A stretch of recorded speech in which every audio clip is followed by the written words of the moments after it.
So, Sheree, you ready for a question? I am ready for the question. Let's get going. See. Bless you, Tess. Oh, this is good. What makes you feel special? I think when somebody does something thoughtful, like that they went out of their way to do something just because. So, like yesterday, we have a really good mutual friend, and he just got married this year, and he texted all of the guys that were in the wedding together, and he was like, just a reminder, if you haven't bought her flowers just because recently, this is your reminder. Aww. And I was like, that's really cool. Like, obviously they're in the honeymoon stage of life.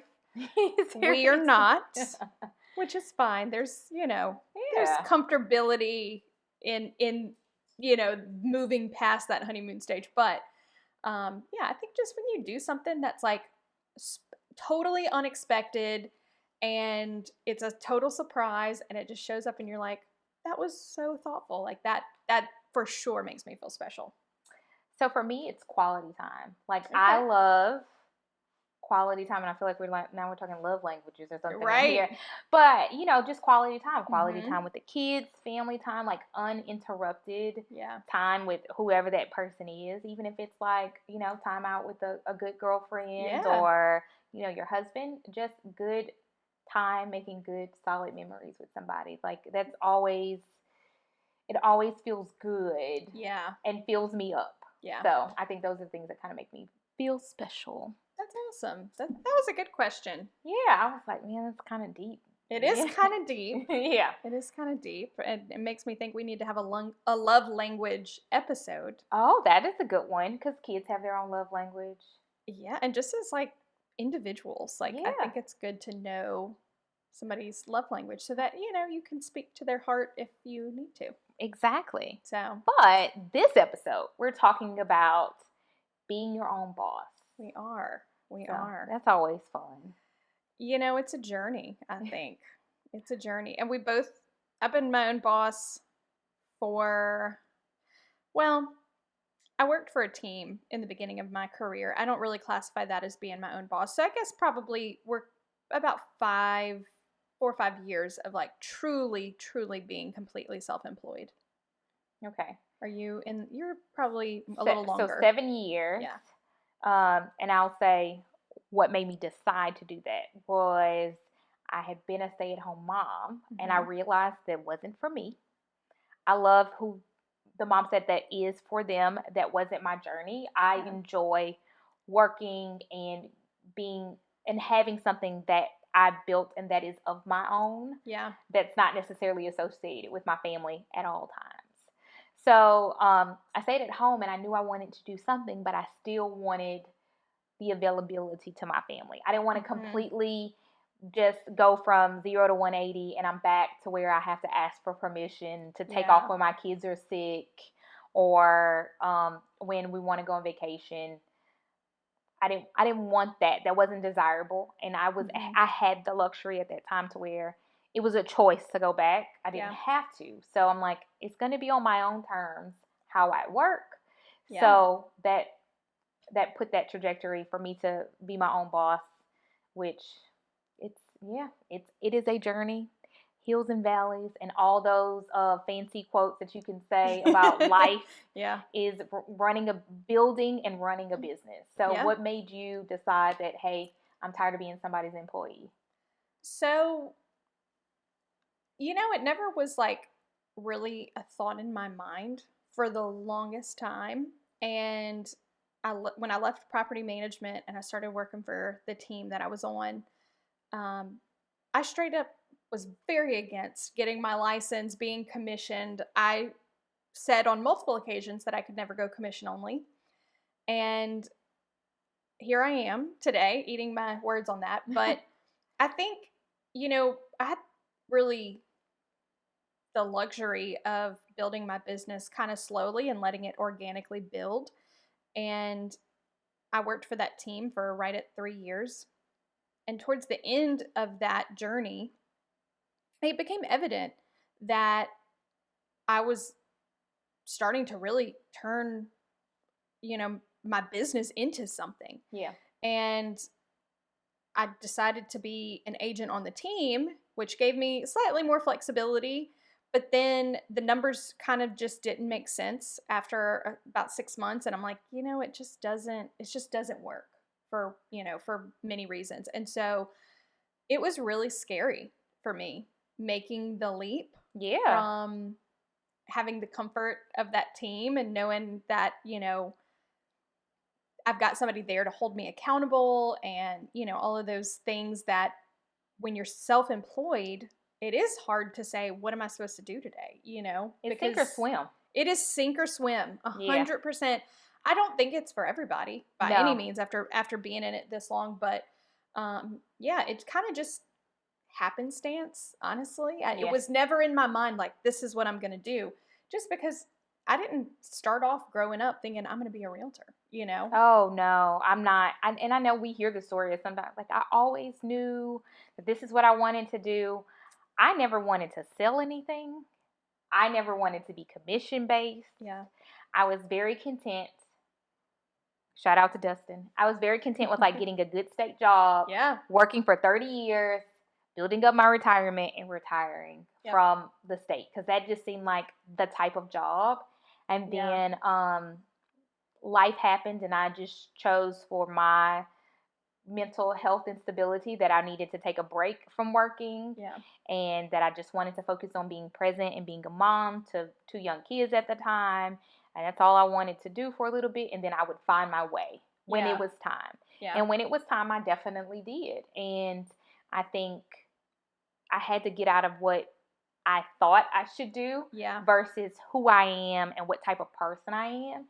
And I think that I am more of a creative person. I like to build things and to, not physically. I'm not I can put something together with instructions. I'm not going to but I can envision different things. Right. So I love not the sales part of real estate. I love the marketing part of real estate. Mhm. I love the client customer interaction in real estate, that personal aspect of it. Yeah. I love seeing houses. I love seeing what the potential they could be. Yeah. Like, all that stuff I enjoy, but it felt, from what you have seen of it or heard of it, like this sleazy, like used car salesman kind of thing. And it can be, but for us, for us or for me, just not exactly. But it's in being able to find my own way and being my own boss, that I can make it the way that I want to do business and what I want to put out there to the world was most important, that I'm in control of that. Yeah. For better or for worse, I am in control. So when Yeah. it doesn't do well, it's my fault. And when it does do well, it's my fault. Yeah. So, yeah. No, I think,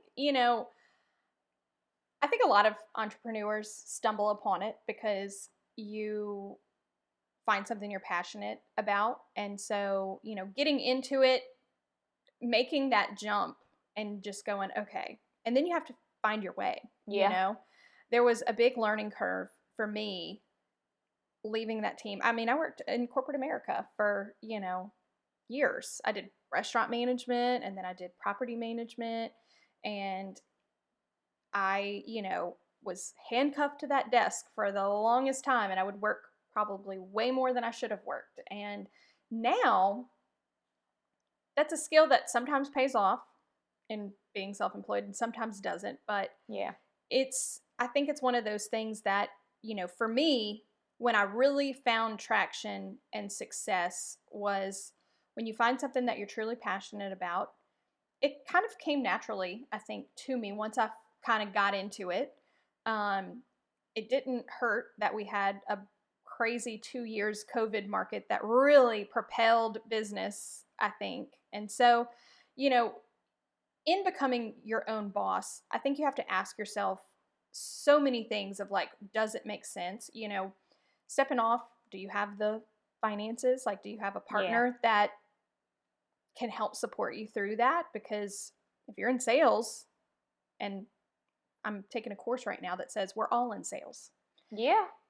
Even the example they gave, and I had to laugh because it's like, well, no, everybody's not in sales. But really, everybody is in sales. Like, you're either selling for yourself or you're selling for somebody else. Well, and even like think about your mom and your mom trying to convince you to make a decision about something. Yeah. Well, if you decided that this is what you're going to do, it wasn't maybe originally what you were going to Yeah. do. She just sold you on that. I just say life is full of manipulation. Well, It just seems like a not as nice of a way to say it. yeah. But it's all somewhat like a game where I'm trying to get you to understand my side of it and vice versa. And so I'm trying to push what I think is a good idea. It's like you're like feeding me exactly what I need to like give you all these really good nuggets. So in this course that I'm taking, it's called Exactly What to Say. And they said that influence comes with a thank you and manipulation comes with regret. And that is how you have to think about sales. Yeah. And, are you influencing someone so that they're happy about the decision that they made? Or did you manipulate them into making a decision that they weren't really comfortable with? Right. So I think as business owners, we'd have to think about that. Yeah. Because at the end of the day, I never want somebody to go, I really regret buying that house. Oh, ever.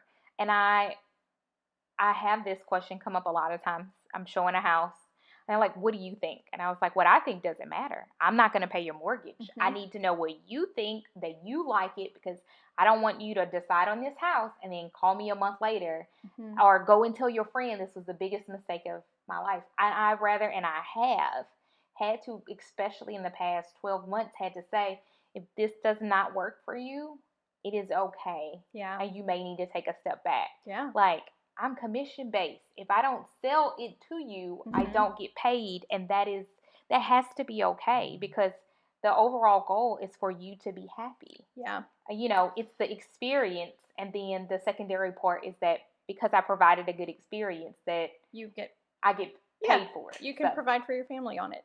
I think, it's one of those things that when you put the focus and the emphasis on the client and not on yourself, oh yeah, everything else falls into place. Yeah, I actually don't like when people are saying, well, I know you just want to get paid. No, I need you to be happy. That's kind of like an after effect. It's cause and effect.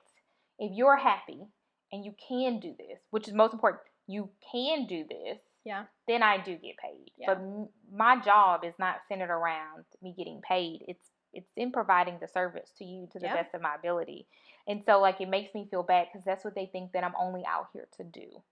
And sometimes it's more of a long game scenario, which is, I guess, the thing of making sure that when you're ready to make that leap, that you can, because it's scary. Yeah. But that you can be able to say, hey, listen, if this isn't working out for you, I understand. Yeah.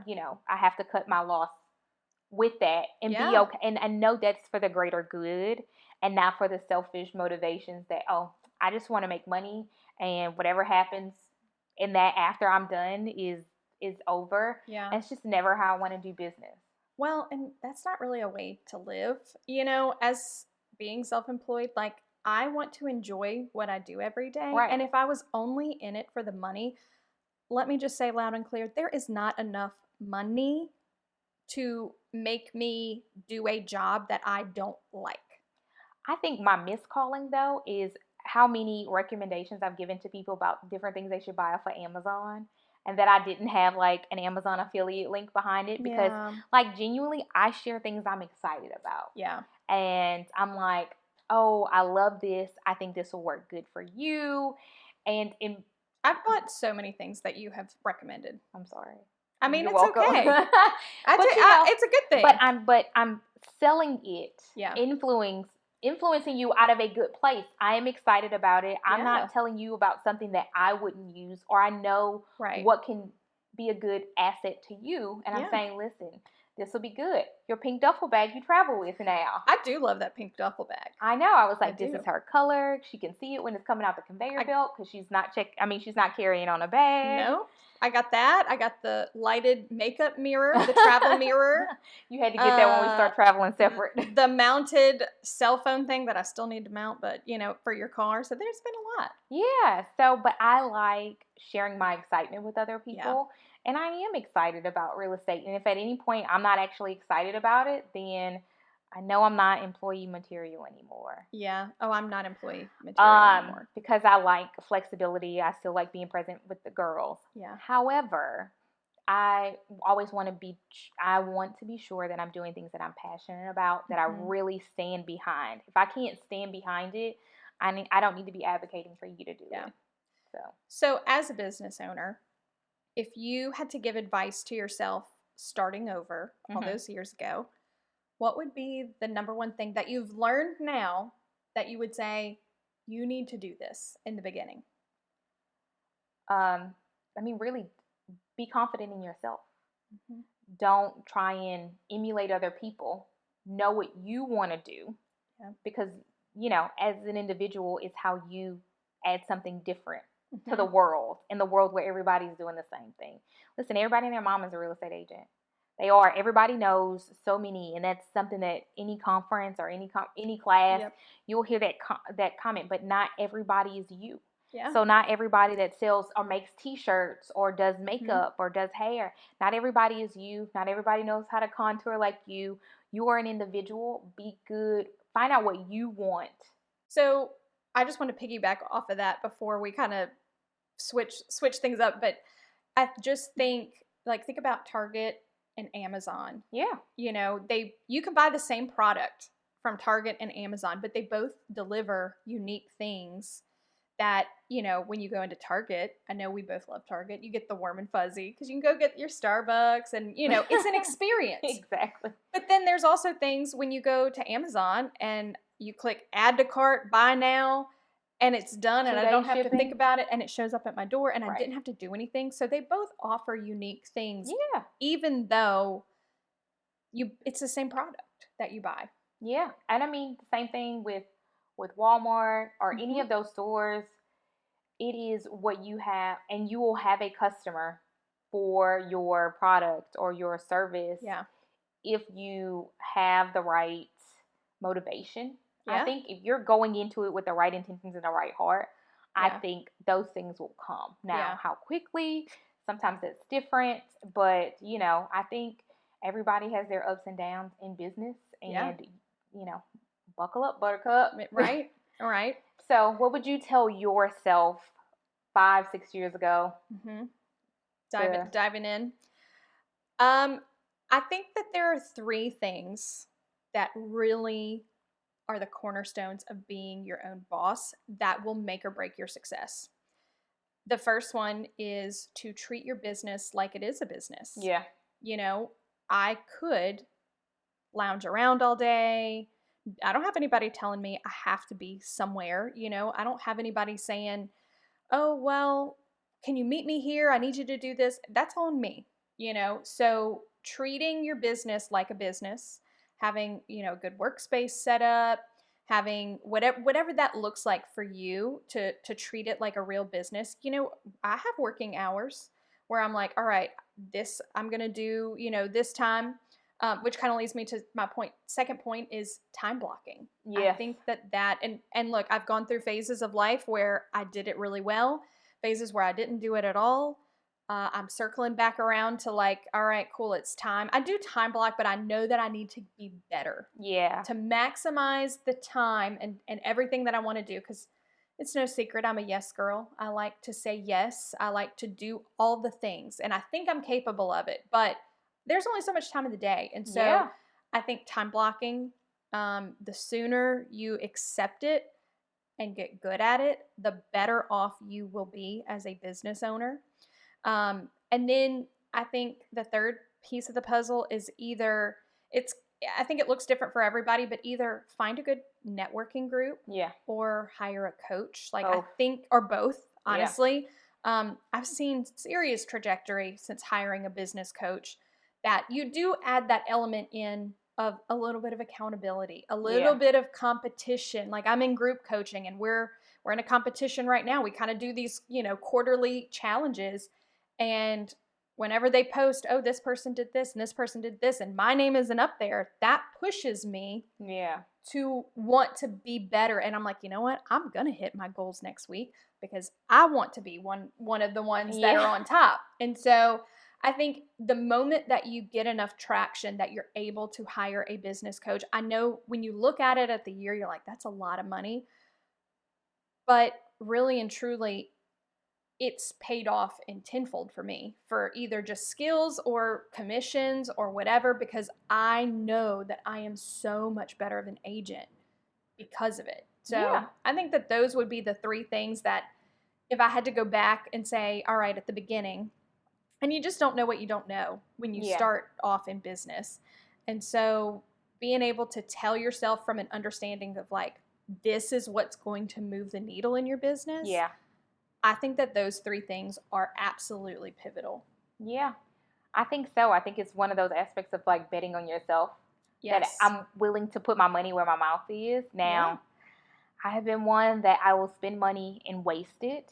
And I've gotten to that treat your business like a business aspect that like, okay, well, you're cutting into your ROI, you're cutting into your profit because you're wasting it by not intaking that information. And so, you know, you really need to value your money like you value your time because it all adds up. It all adds up with what you're doing. And so I've decided to add to my calendar a time management book.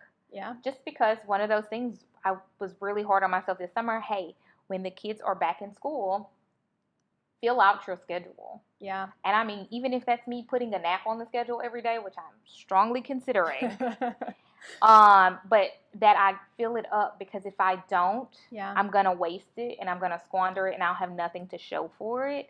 And I'm not in the business of squandering and wasting my time. Yeah. Like I need to, if it's not intentionally bum time when Virgin River comes back next month to take the day off and binge it, it will be on my schedule. That will also be on my schedule. Maybe we should have a watch party. That would be cool. That would be cool. I think that's a good idea.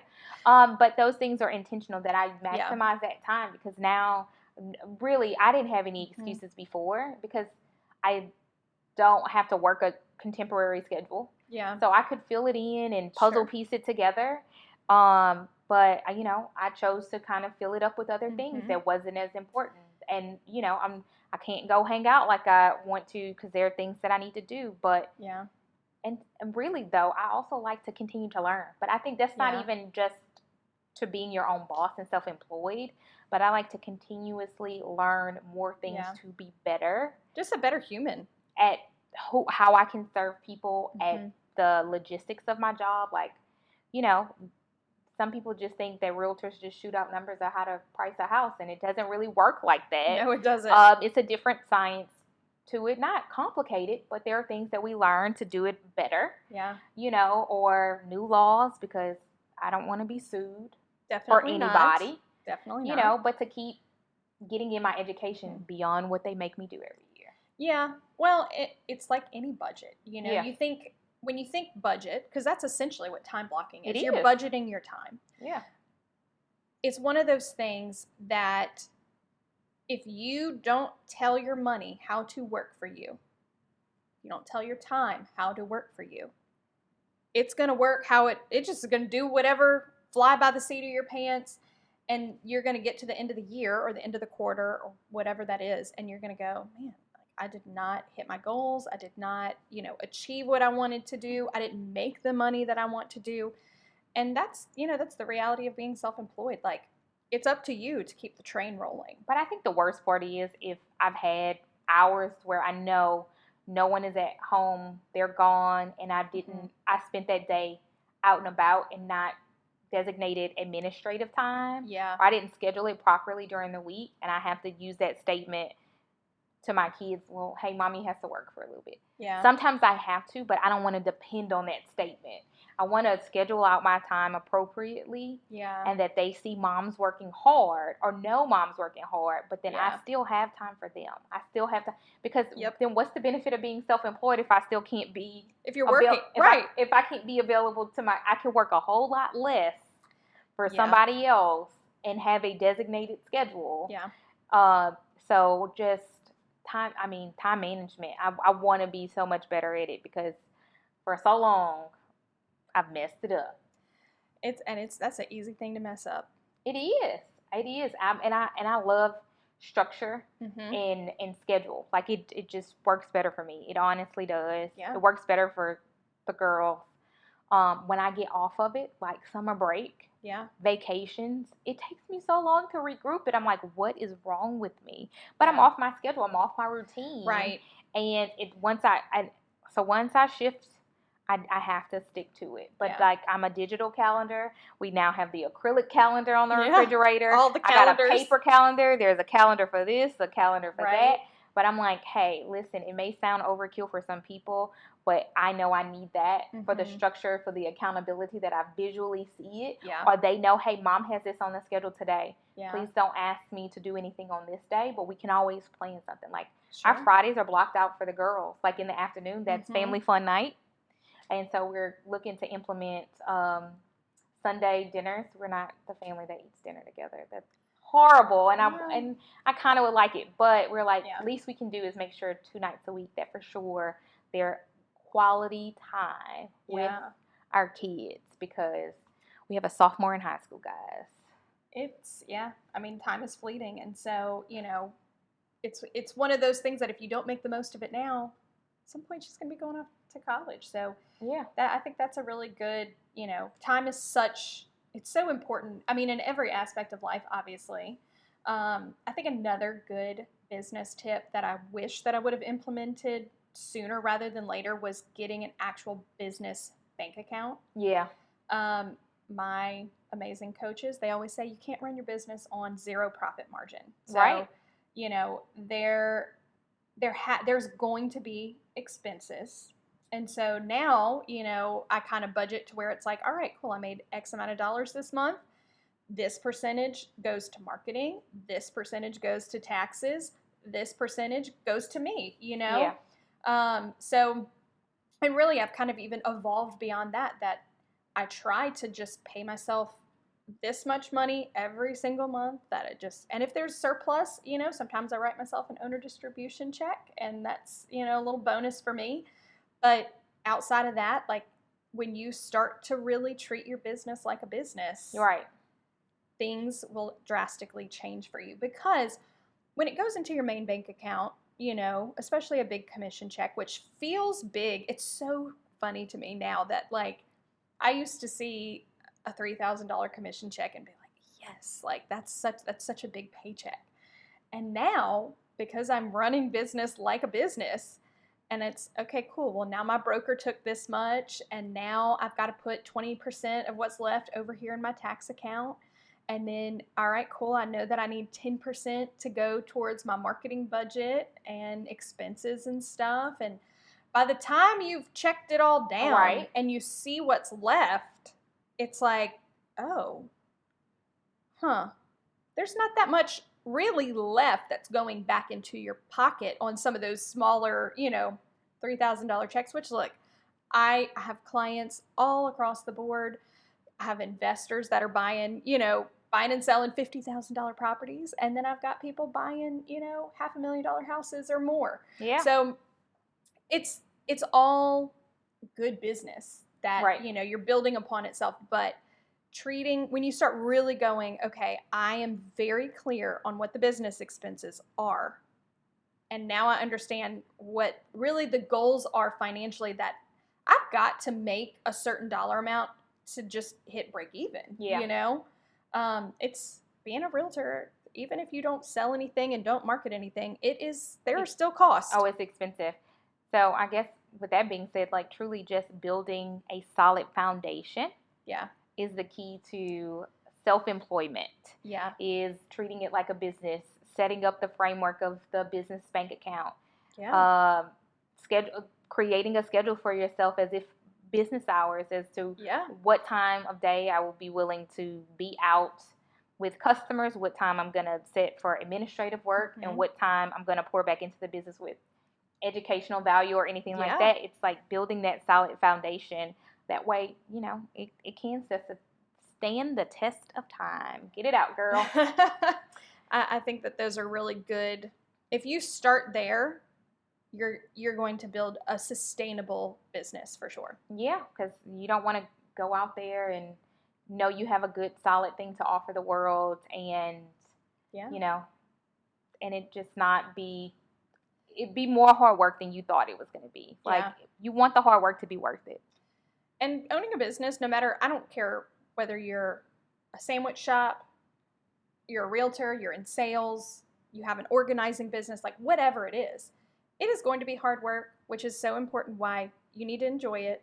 You need to set up yourself for success so that you can, see the fruits of your labor at some point. So Absolutely. I would love to know from our listeners what their best business tip is if they are in business. And if you're thinking about going into business for yourself, what business are you looking at going into? Where is your passion at?